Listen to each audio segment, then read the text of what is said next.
Hey guys, this is Ron Cousins with Nowx Corporation. I'm really excited today that we're going to be interviewing David Stelzl, the author of Digital Money and a cybersecurity expert. So, without any further ado, I want to introduce David and get this thing started. All right, thanks, Ron. And looking forward to it. You bet. I've got quite a few questions for you, David. Nothing too difficult. I think you'll be able to ace most of them. But there's a lot of questions that our clients have been bringing to us, and potential clients that I really appreciate the chance to get to ask you and get your experience on this, as well as what we're looking at doing and what we're trying to implement. So let me get started with the first thought process. And I know you've written several books on security. Can you give us a little background on how long you've been in cybersecurity in the field and how you got interested in it? Yeah, absolutely. You know, it's funny. I kind of stumbled into it. It's not like I was, got into it because I thought to get into security. I actually graduated with a computer science major back in the early 80s. And then it was probably early 90s that I got involved in a startup technology company providing technology services for companies in the Southeast region. And it was actually a college student that was working for me who came to me. This is right about the time the internet, if you remember, people jumping on the internet bandwagon in like 1995, like we're going to use this for business. And some people were saying, I don't think this is actually going to be a business tool. And other people were thinking, yeah, this is going to be like a new world. So this young guy just graduated from Appalachian State University comes up to me and says, you know what? We really ought to get into the security business because this is going to be a big need. And I was like, well, I'm familiar with mainframe rack F, if you know what that means, but what do you mean, And so he started talking about what internet security was going to become and, just the early firewall technology and stuff like that. And we started getting into that, studying it before anybody really knew what we were even talking about. But that's kind of where it began. And so it's been many years, lots of change in the industry, very exciting place to be. I'm just grateful that guy mentioned it to me because it's a fascinating and a really needed place to be. But I wouldn't be here if he hadn't come to me and said, hey, let's jump into this. Yeah, 94, 95, that was token ring days. I remember quite easily. I was a token ring guy. IBM token ring, type 1, twisted pair, shielded cable. All right, I think that's geeky enough, right? We're geeking everybody out. I know.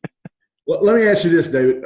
Something that's come up quite a bit with us is that as you look at business and government around the world, where do you think all this is headed? I mean, is the internet becoming too dangerous to even worry about? I spoke with a client the other day who kind of tongue-in-cheek said, I'm just going to turn off my internet. So is that, are we ever going to get control of this data security issue? Well, that is a tough question to answer. And certainly everything we've done has kind of been built on trust, unfortunately. Even as early as the Microsoft operating system really was developed to be a friendly, connects to things. If you remember stuff before that, it was hard to configure stuff. We wanted to build an easier, friendlier environment out there. And of course, the original internet was built to be anonymous, which is, now that we look back at it, is kind of a mistake because now nobody really knows what anybody else is doing. What we're starting to see globally, and I do travel internationally. I think, as you mentioned in the introduction, I've spent time in, 19 different countries talking to business owners over the last 10 years. And what I'm starting to see is a splintering of the internet. A lot of different governments are starting to want to control what their people see and, what happens inside their country. Over here in the U.S., we've sort of, demonstrated against that and, not wanting any government control over internet. So we've got some of these compliance things that are coming in that are changing things, but a lot of that's not securing the internet. So, is it ever going to get more secure? I really think the answer, Ron, is really in a lot of the things a company like yours does. It's kind of up to us. It's up to the grassroots level technology providers to get out there and put technology that's closer to the end node. It's almost like we'll never be able to secure the big network. And so now we've got to come down to almost at the end node level and secure that thing for the end user. And are there ways to do that? Yeah, absolutely. But it's a massive education effort, I think. I don't think people realize how easy it is to attack big systems like our, power grids and things like that. We see that around the world.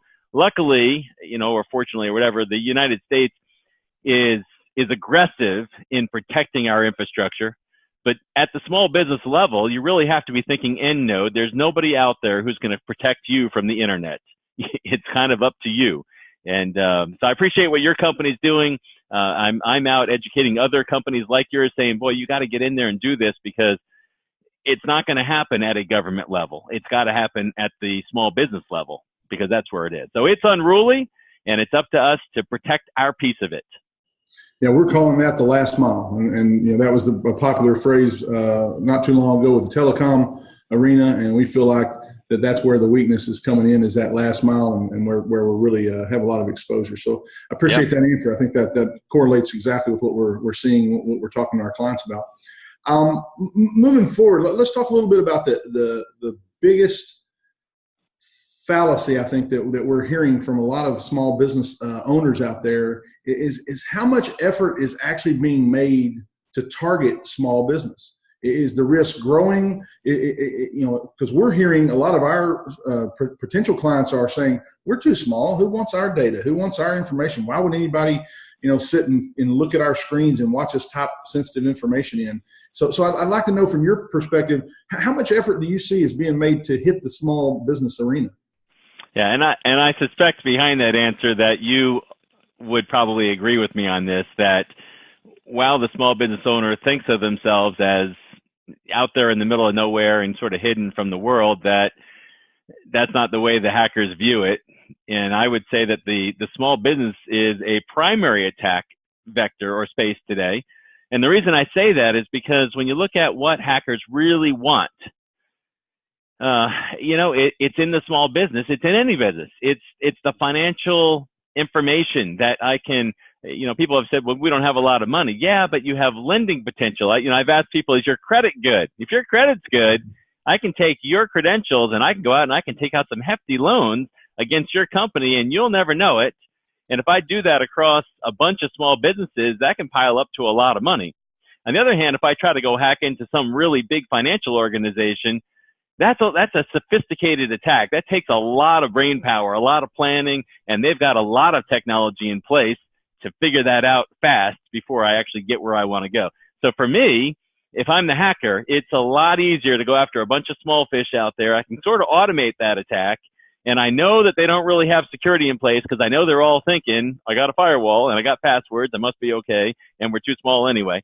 And it's just easy picking. And that's what we're seeing. And it's sad, because when a small business gets hit like that, the chances of them going out of business, I think the last statistic I saw was it's like a 60% chance that company will be out of business within like 6 months. So, you know, I hear stats like that, and I'm like, you know, you can't afford to mess with this. What is the average business owner in the United States is 50. That's the average. So, you know, what does a 50-year-old guy who's been running a business for 20 or 30 years do when he gets hit and goes out of business? Now, what does he do?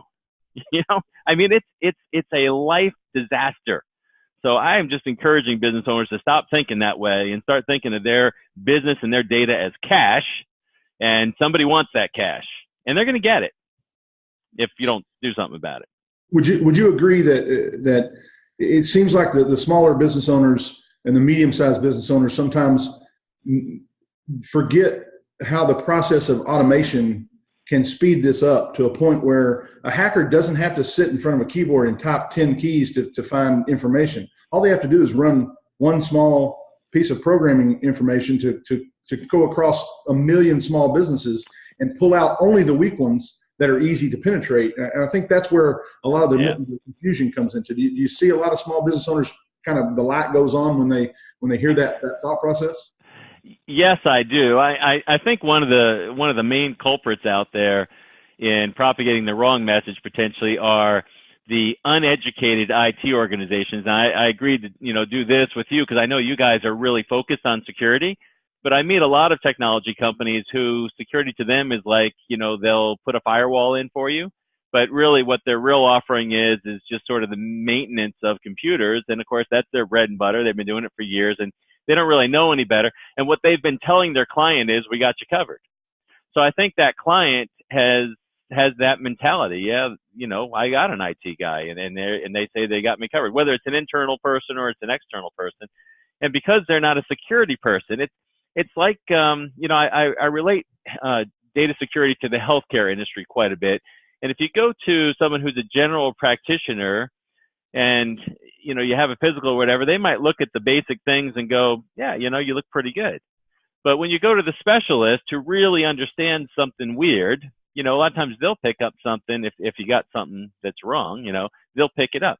And that's the same with security. A lot of times the traditional IT person, they're not trained to pick up these little things, and they don't know all about that stuff. And their perception is it's okay. And that business owner doesn't see anything because the attacks today are pretty stealth. I mean, they're not overt like, you know, some of them are, ransomware is. But, you know, aside from ransomware, that hacker's trying to stay hidden.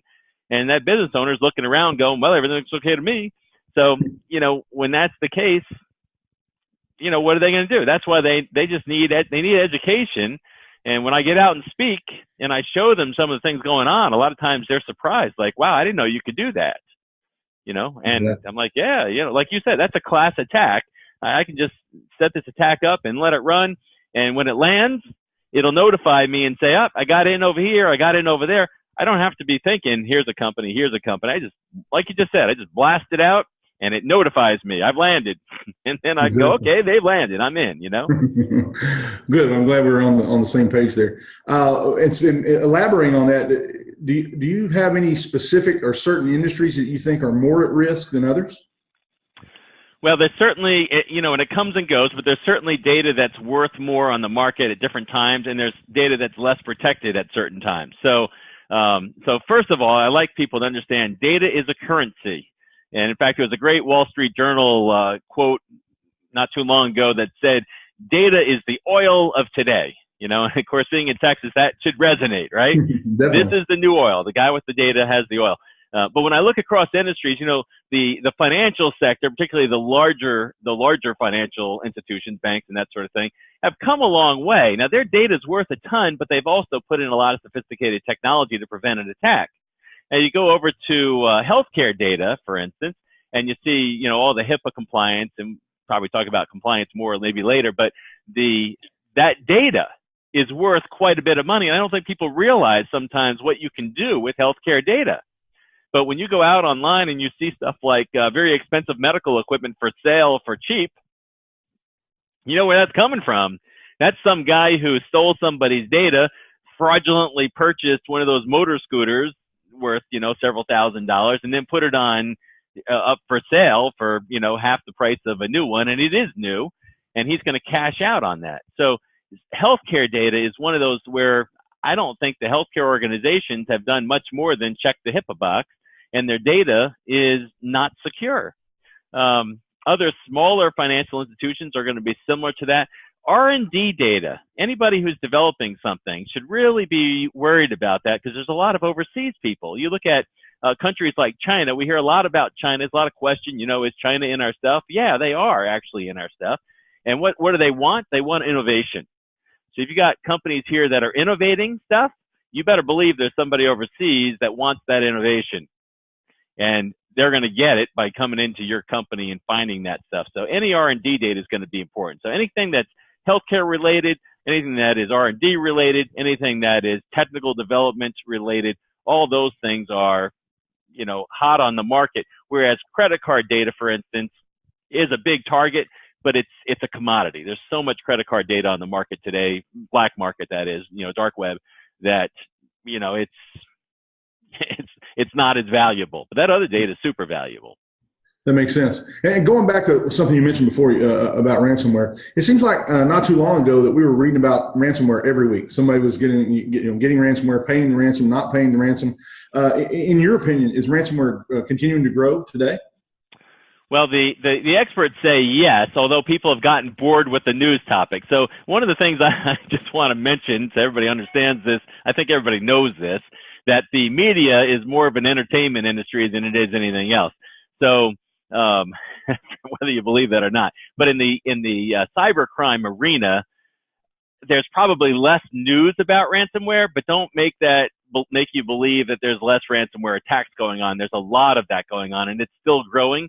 And hackers have recognized that it's easy money because people are paying the ransom. I recently saw a statistic that said somewhere around 50% of companies out there over the last 12 months have been reported as having a ransomware attack, and a high percentage of them have paid that ransom. And of course, there's a lot of companies that we don't know what they did because you don't usually tell people, and you're not required to report that particular crime.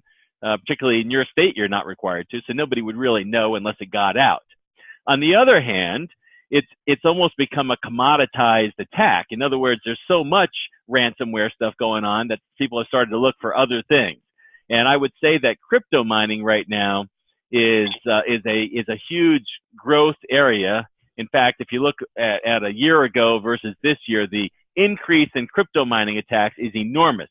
Now, just a second on what that is, in case people don't really know what that really means. What that means is the hacker out there is doing what's called mining for Bitcoin or some other cyber currency. And the way they do that is by running computations on a computer. And it's really complicated, so I won't really get into it. But here's the bottom line. It is possible for me to run programs on my computer that will go out into the internet and will find Bitcoin and bring it back to me. But it takes a lot of computing power, and it's something that can be traced back to my computer. So if I'm a hacker and I want to get rich mining Bitcoin, which I can do, I'm not going to do it on my computer. I'm going to do it on your computer. And I'm going to go out and I'm going to take over a bunch of computers out there, and I'm going to use those computers to do Bitcoin mining. Now, that reminded me of one other attack that is not as prevalent, but is super serious that people want to be aware of, that also uses other people's computers, and that is the fastest growing industry on the internet today, which is the resale of child porn. Okay? Now, where am I going to host that? Not on my computer, right? That's going to be hosted on your computer, and you better believe when somebody figures out that that's on your computer, they're going to be knocking at your door, at 5 in the morning, and they're going to confiscate everything you have, take you off to jail, and then do some investigation to figure out if you're actually involved in that particular thing. Okay? But it's a huge, huge, huge industry out there, disgusting as it is. And boy, I just tell people, make sure you know what's on your computers, because you are liable for what's on that computer.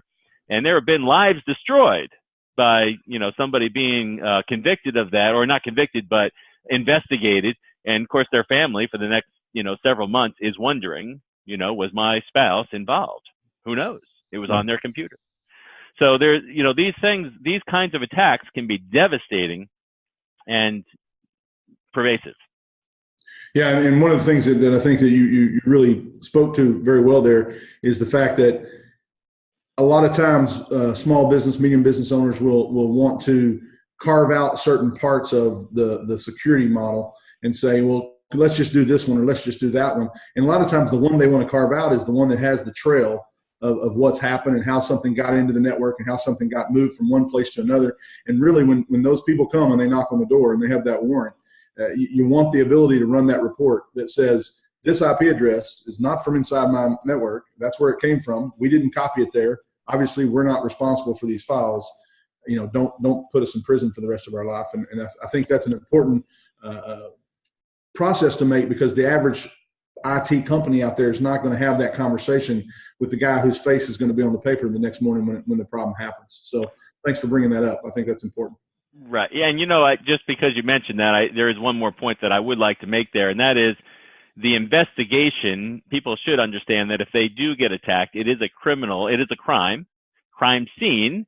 And if, we've all seen on TV when somebody gets murdered, they tape it off and they tell everybody, don't touch anything. You're going to ruin the crime scene. This is true of the computer too. And all your clients should know that. If I get attacked, it's a crime scene and we don't want to touch anything. And we want the audit trail and we want the investigation to ensue, because once you touch stuff, it's over and you can no longer, the trail is gone. The chain of custody is gone. So, absolutely. Really important.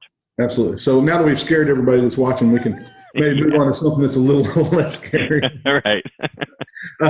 Let's talk a little bit about some other threats. What should business leaders, asset owners, what should they be concerned about moving forward? Yeah. So, a business owner has a business to conduct.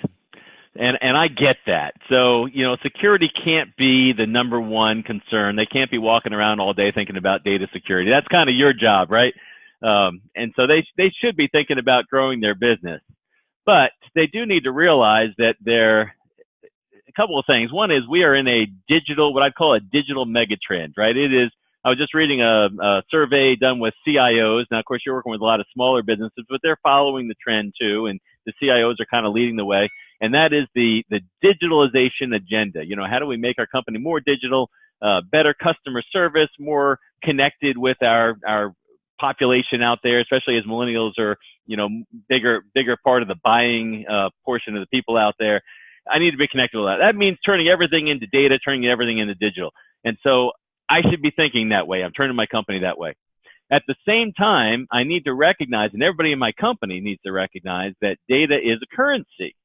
And so we want to start to really educate our people on what data really is, what the value is, who wants it, how they get it, and how to handle it.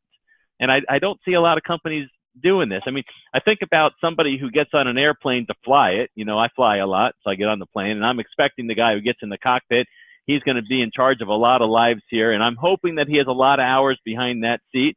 And when he gets on there, he's been trained, he's been licensed, and he's been authorized to go fly this thing, and I'm expecting us to take off and land safely. When I go into a company and I see this person sitting behind a desk in front of a computer and they're handling very sensitive data, either creating or using that data, I ask myself, here's a person who is also, depending on what kind of data it is very likely handling stuff that is the lifeblood of this business and even potentially affects the lives of all the people in this company and potentially lives outside this company. For real, right? Absolutely. And the question is, has this person been checked out in front of this computer? Do they understand what this data is, how to operate this system, how to make sure everything is safe here and make sure nothing happens to this as long as they're in charge of this thing?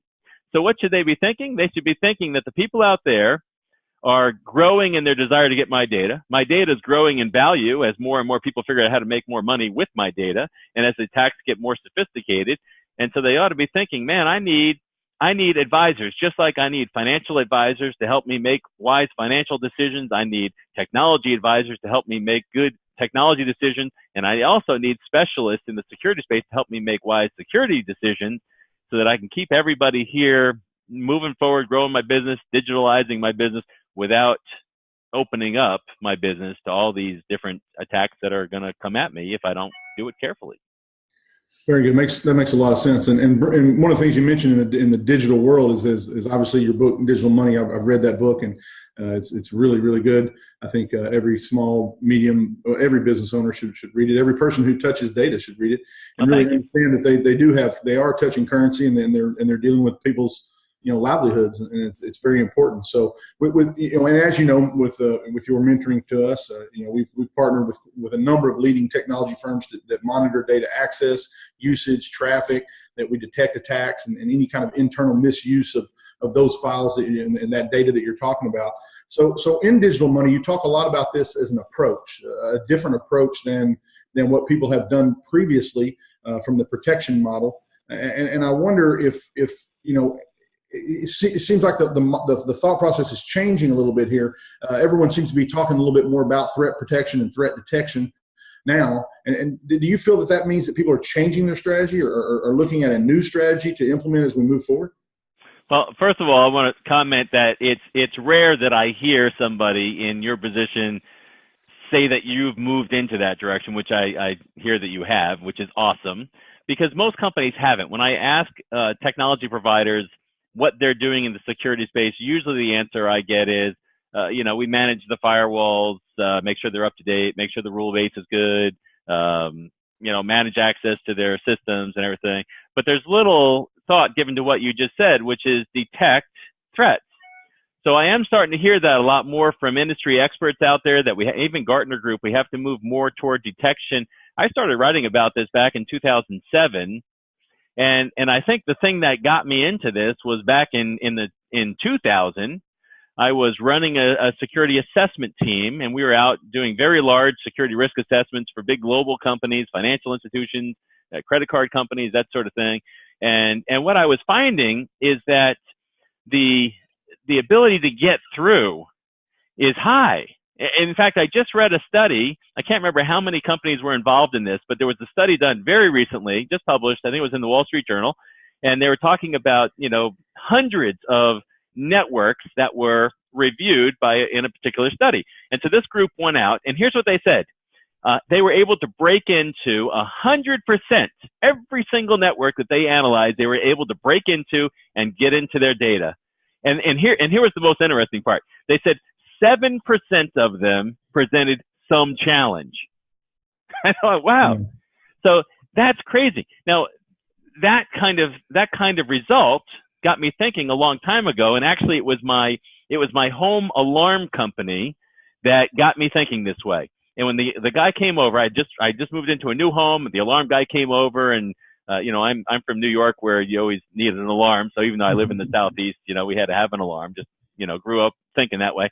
So he's here, and he's doing his thing where he shows you all the places you can break in, and you're going to be connected to a monitoring company, and they're going to respond and all that kind of stuff. And as he's talking about that, I'm thinking to myself, see, that's the key right there.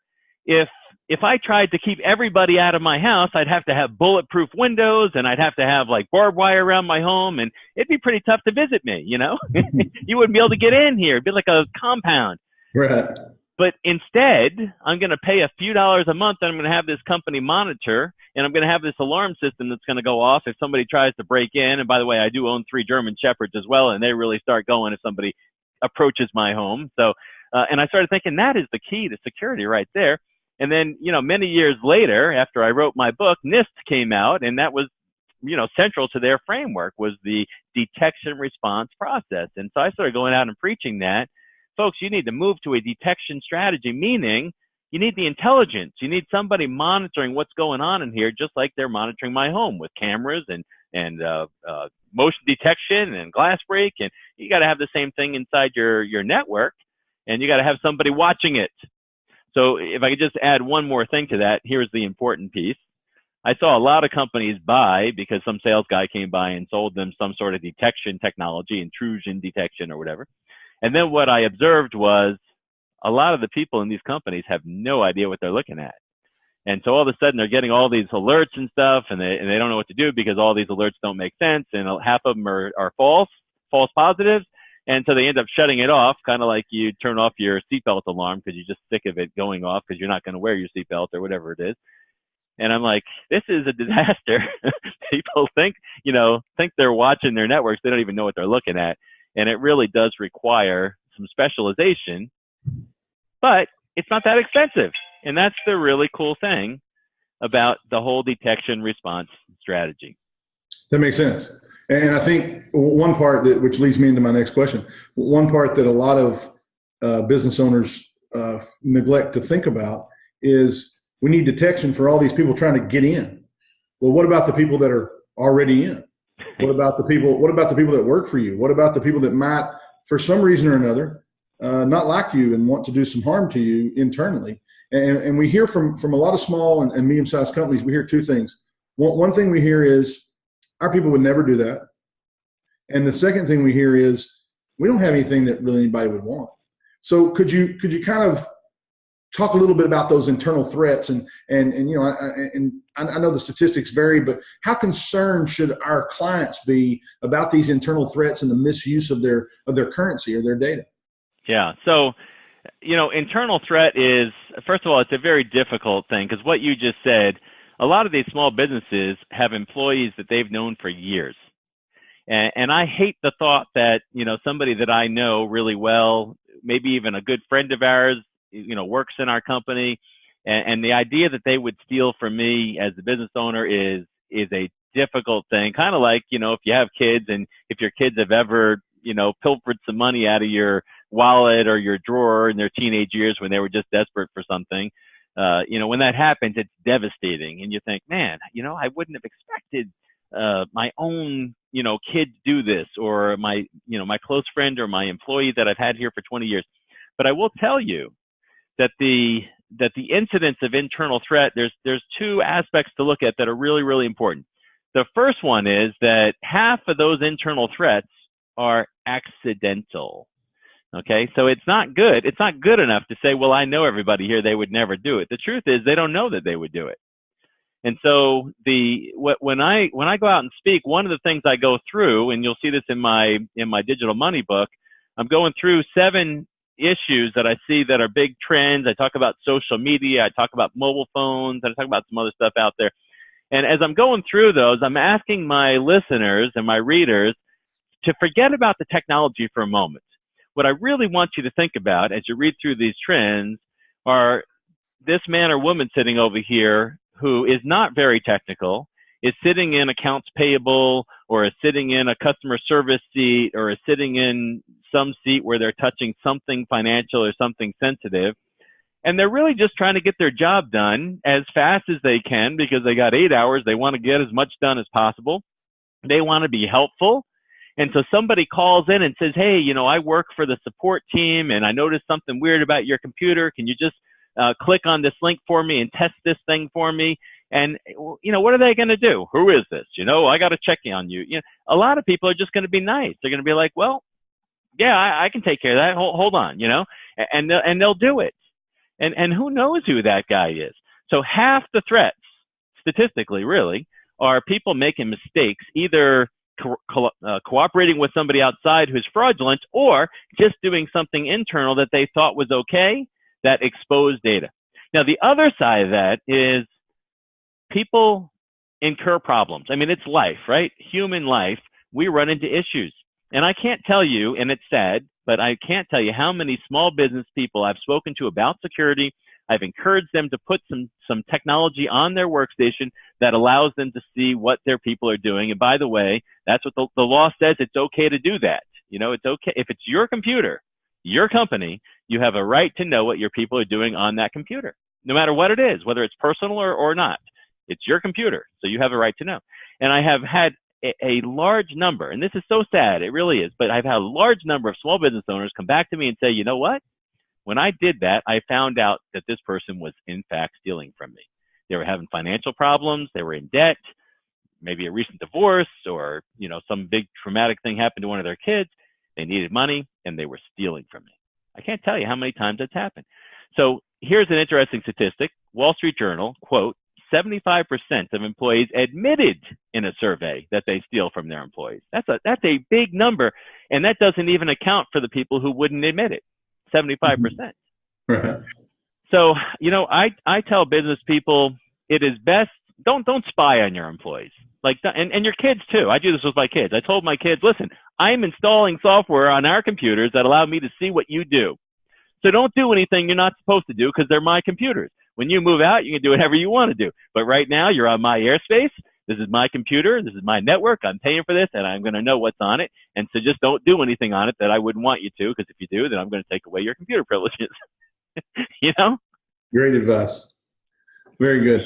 Well, I know that you've got a certain amount of time here, so I want to make sure we get these are all incredible bits of information for everyone who's watching this. But just quickly, I want to cover that, you know, what we're seeing a lot is most of the small businesses that we see, they don't really maintain any security policies.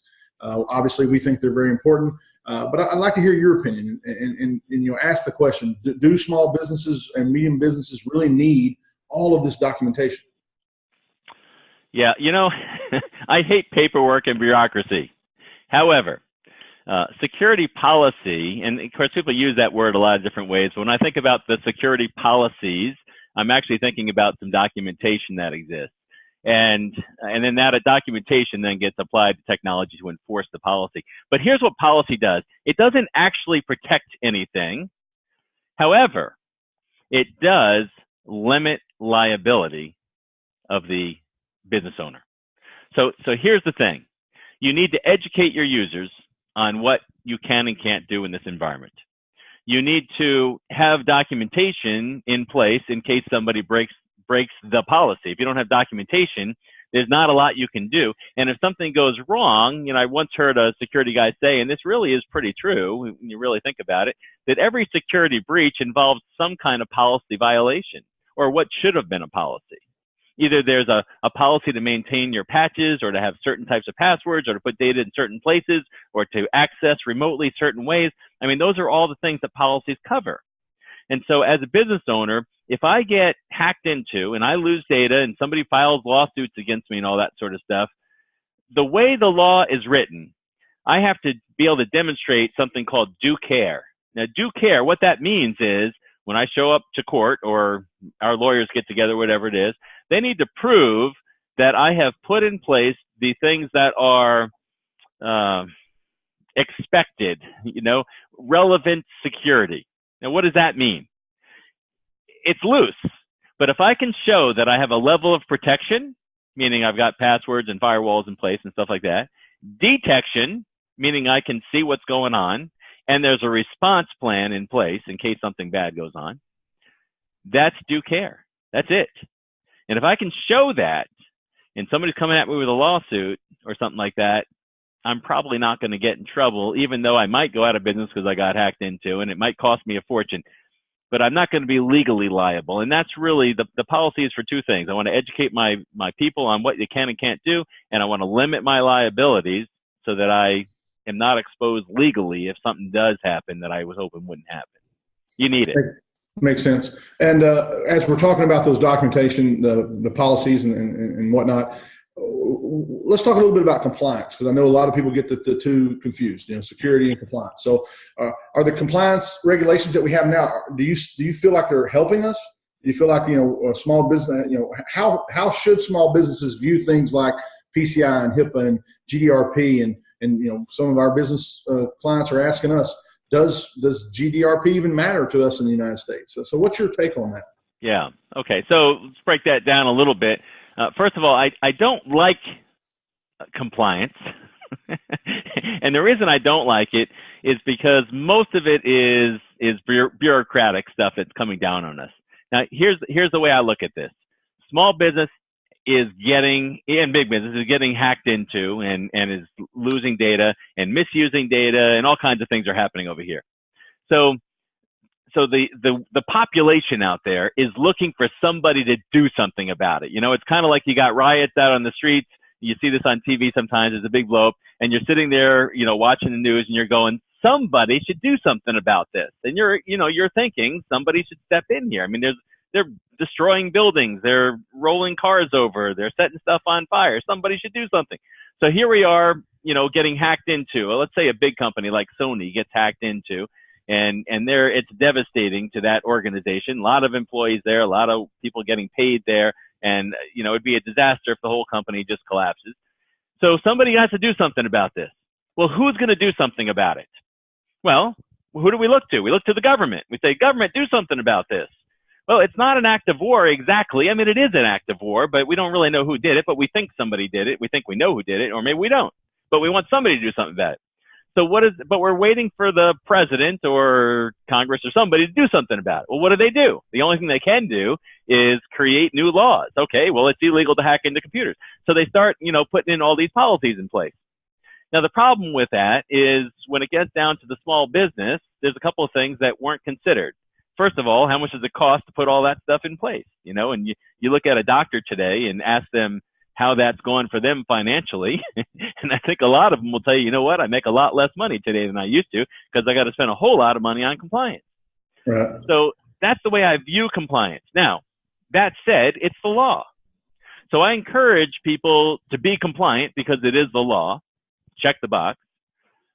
Respond to security, because the less you respond to security, the more we're going to get more compliance. That's what GDRP is. It's another layer of stuff because people keep misusing people's information, and that's just going to keep happening because big companies will keep doing it. More bureaucracy, more expense. Okay, so do something about it. Stop it. But then you also need to say, okay, I'm compliant now. But if you look at compliance, like let's look at HIPAA or any of those things. Even PCI, I'm PCI compliant. When I went through my PCI compliance, what I realized was nothing that I did really did much to protect my data. Really, it doesn't go far enough. It's not focused on my stuff. So I really need to look at my stuff and go, well, how do I secure it now? So you need to separate compliance from security is what I'm saying. Be compliant, then have somebody assess your security, figure out where your holes are, and fix those whether they deal with compliance or not. And then the last thing you asked was about GDRP. Well, really, that is a step to protect people's privacy more than it is to protect a company's data. It's how you use data. It's how you inform people about what you're going to collect from them, how you're going to use their data. And if you look at that, it has nothing to do with security, really. nothing about protecting your digital assets. It has to do with people's privacy not being invaded. And do I see that being a concern here? Well, certainly if you're doing business with anybody in Europe, it is. However, if you look at some of the laws that are starting to pop up here, particularly California right now has stuff that is just like GDPR. And do I see that spreading? Yeah. I mean, if you keep reading all the news about Facebook and see how data is being sold and misused, people are starting to get mad about it, you know? And it's funny, I wrote all about this in my book, data aggregation and how people are being profiled. Is GDPR going to stop it? No, it's not. But it is going to cost a lot of money for a lot of people that have to now change a lot of stuff on their websites and everything. So they're making sure that they're notifying everybody about everything. They're still going to, the big companies are still going to misuse people's data. What a great tidbit there for people, I think, is the fact that you, as you've indicated, just because you've got a checkbox on a compliance data sheet doesn't mean your data is secure. Your currency is not, it's still at risk, is what I'm hearing. And I know, David, I know we've only got you for a little bit of time here, but I've got about 5 more questions. I'd really appreciate it if we could get through those. But if you have to go, I understand. But hopefully you'll be compelled to stay with us for just a little bit longer. All right, let's try. Rush through these real quick. I'd like to talk a little bit about assessing risk. You know, a lot of times we get the question, you know, how often should we assess our risk? And I know you talk a lot about that in your book, for measuring risk on a consistent basis. So what's your approach to that, and how often do you think small and medium-sized companies should do those risk assessments and assess the risks that they have? And what do the leaders in those companies really need to know about that, the finalization of that assessment? Okay, that's a great question, because I don't see it being done enough, especially in small business. A lot of times when I speak, I ask for a raise of hands. How many people have had a risk assessment done in the last 12 months? And you know what? It's usually a really small group of that population, which is really bad, because you know what? You don't know what to do. It's like never having a physical and just buying medical stuff. You know, if you can imagine, you know, going to the pharmacy and just kind of picking out stuff. Somebody said I should take this, and somebody said I need some of that, and you know, whoever was the best sales guy, I bought their drugs, when in fact I don't need any of that stuff. Okay, so a risk assessment should be to measure the impact of loss on different things. Like, what would be the impact of losing this data, or not having that, or this being exposed, or somebody getting this. So I understand the impact, and then I also want to know what's the likelihood that that's going to happen, and that's the key. What's the likelihood I'll get hit with this or with that? So you can't block everything. You can't secure against everything. It's like trying to, you know, take every vaccination, which I think that's what the medical community is trying to do, is vaccinate us for every possible germ out there, which doesn't work, okay? And it doesn't work in security either. So an ongoing risk assessment process is important, and you really want to make sure that company is measuring the likelihood. They're showing you, here's your greatest risk.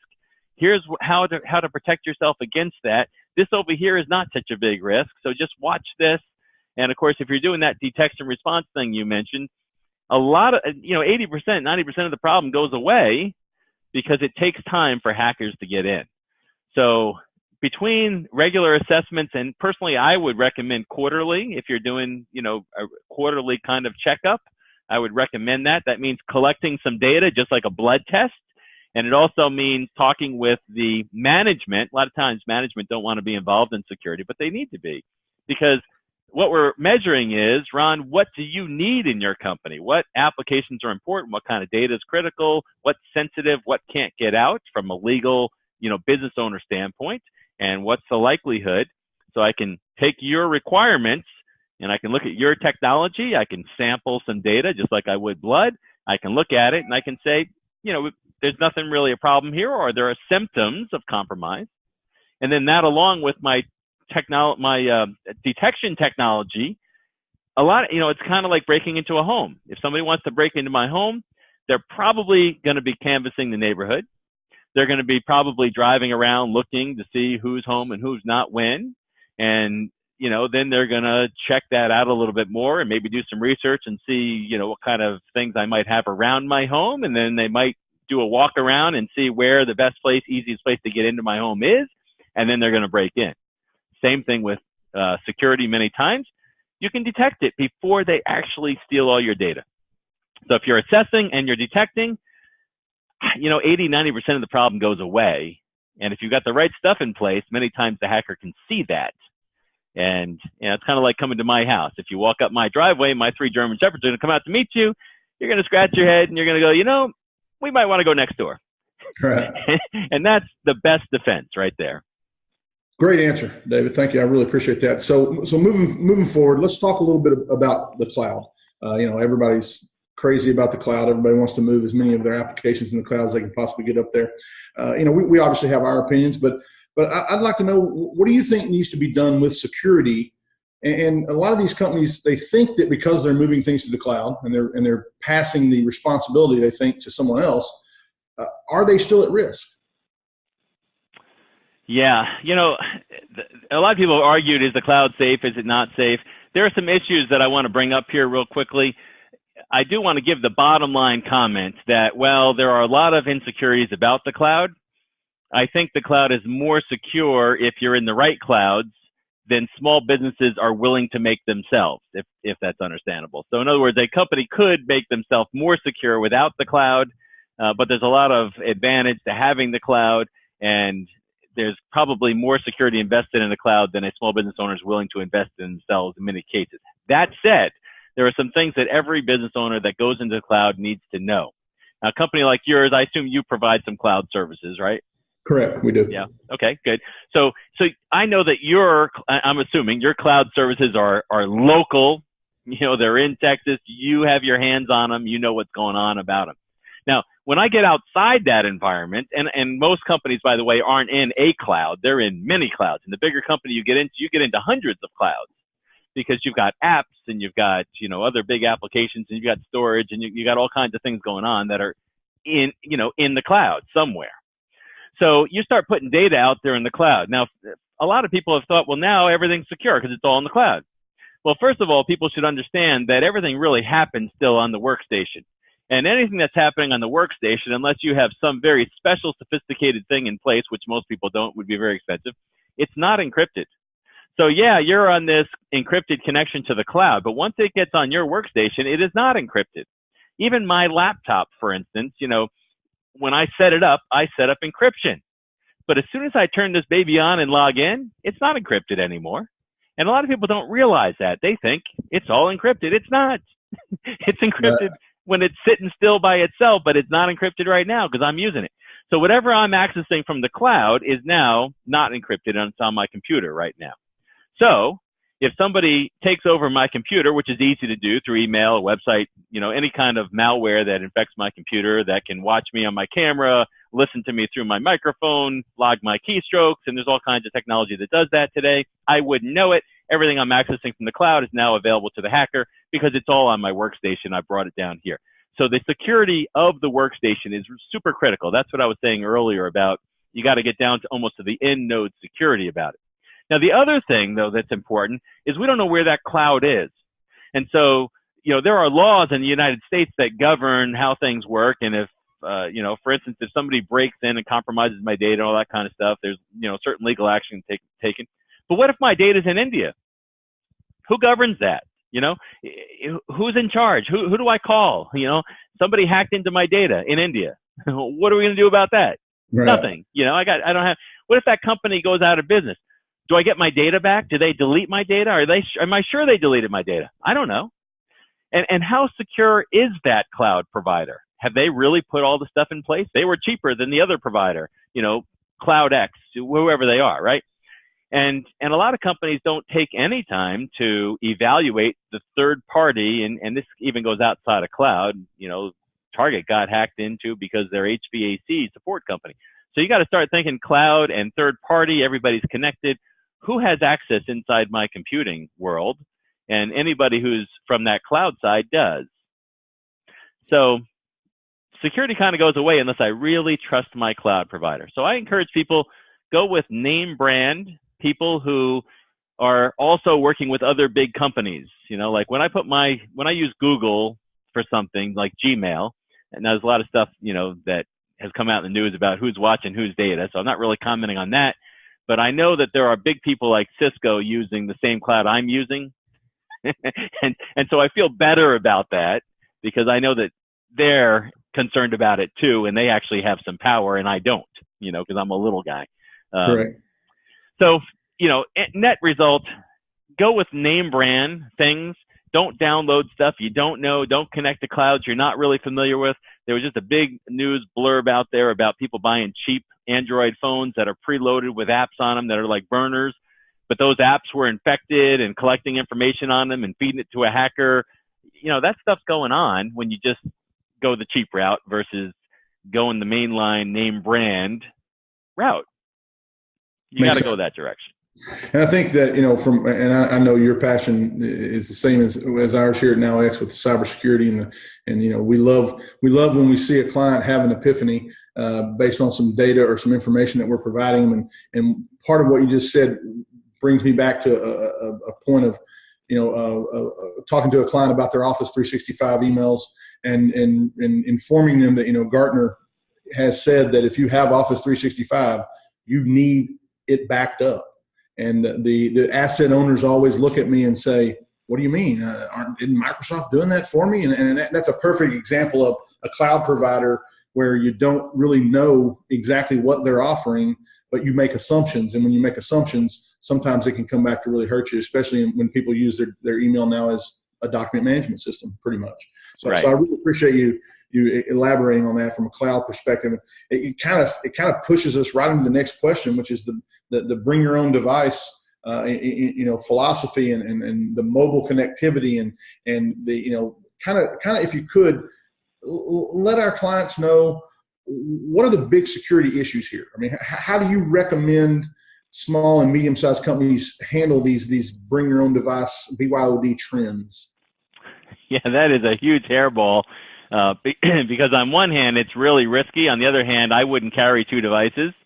And I don't think half the people or 90% of the people that you try to hire over the next decade here, especially folks that are in the digital age, coming out, millennial generation and younger, as they come into the workforce, they're not going to carry multiple devices. They think digitally. That's their world. So they're going to be working on stuff that's personal and stuff that's business. It's all going to be in one place. That said, I think it is important for business owners to understand their right to own this device inside the workplace and to monitor it. Now, what that means is if I'm doing personal email on my workstation at work, my employer has the right to see what I'm doing. And there are a lot of people who will put stuff on their personal email and send it home to work on, not because they're trying to be malicious, but they're just trying to get stuff done, and that's what they do.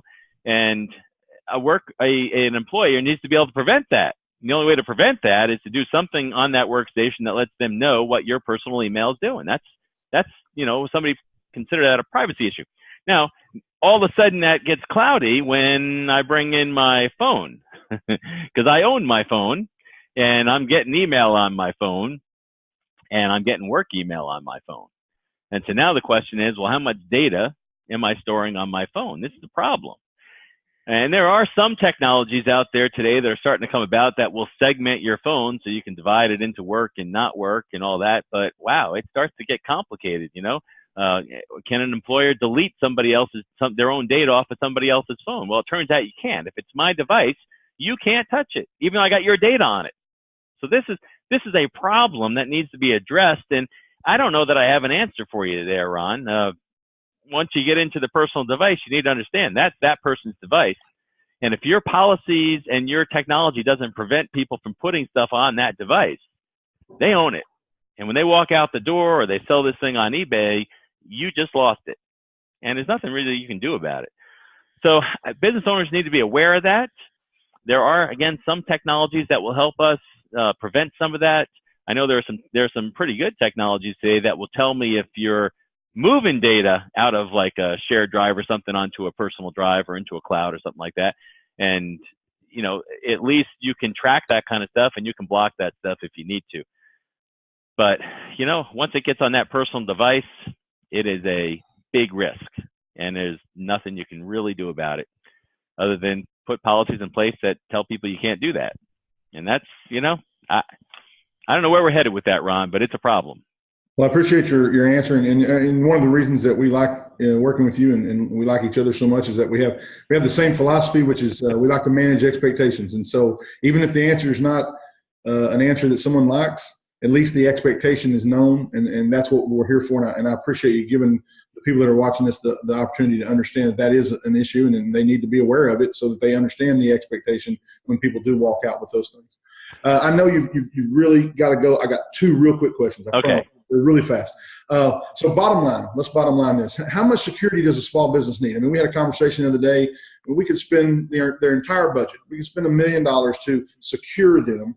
And you know, it doesn't necessarily mean they're not going to get broken into. Someone's not going to hack them. So where's the balance for a small and medium-sized company in this regard?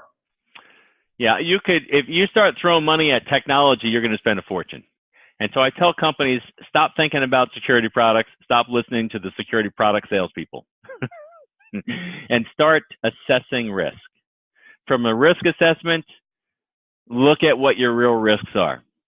Move to detection response. Anybody who tries to keep out, let's look at my home for a moment. If I try to keep everybody out of my home, it's going to cost me a fortune. I might find myself digging a moat out there, buying alligators, having to feed those alligators, putting in barbed wire fence, maybe electrifying that barbed wire fence, putting bars on my windows, glass that can't be broken through. I mean, all of a sudden I'm spending millions of dollars to protect a home that's, you know, worth half that or whatever I'm doing, right? And the same is true with computers. Now, on the other hand, if I buy an alarm, I start spending, you know, I don't know, $100 a month or whatever it is, $50. It could be whatever it is, depending on how much alarm is built into that price per month. But it's cheap compared to that.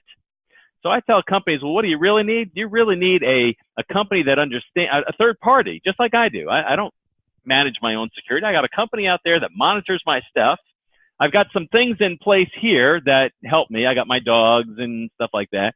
But I got somebody just monitoring. And that's what I tell small businesses. It's not that expensive. You put some software on your computers. You put some software on your network. You feed that data to somebody you trust who can look at it and understands it. They've got people that are trained to look at it. You don't have to manage, you don't have to hire and maintain that staff, which, by the way, is impossible. So any small business who thinks they're going to hire a security guy, you're not. If you hire a security guy, he's either going to quit because he's good enough to move up to something really big, or he doesn't really know security and you're just paying him and he's, you know, fooling you. So you really need to bring in somebody to just watch it for you. And you know, you might think it's expensive. Well, $100 a month for my alarm used to sound expensive when there was no need for security, you know, 1,000 years ago. But today, it's not that expensive because there's violence out there. You know, you need it. And that's true on the network side, and it's growing.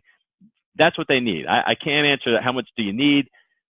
You need to manage the risk, and you need somebody watching it 24/7, and it's not that expensive when you look at it like that.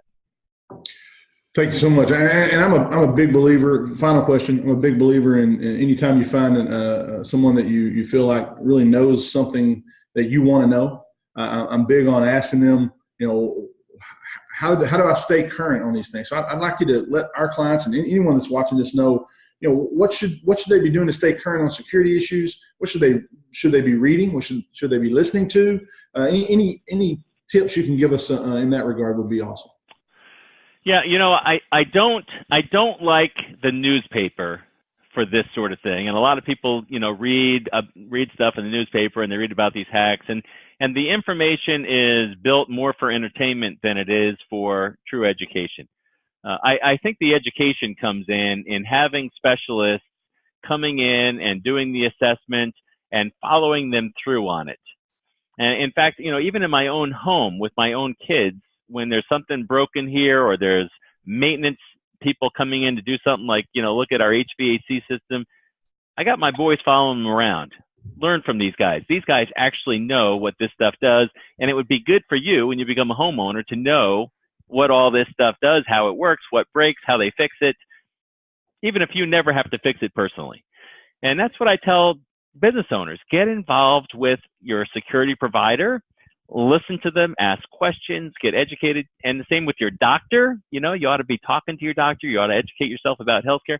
You can't go out to the news and learn about healthcare, and you can't go out to the news to learn about security. You need to talk to the experts who are looking at your stuff, and they're going to be sharing with you stuff they saw at other companies that are like yours, so that you're getting this rounded route education that tells you what other people in your same size, same situation kind of thing are doing, what they're experiencing, And of course, a company like yours, you probably touch hundreds of small businesses. I'm sure you got a head full of good things and bad things that small businesses do. And if I was a small business owner, I think I'd want to sit down with you and say, hey, Ron, can you just like fill me in on everything you see so that I'm up to speed?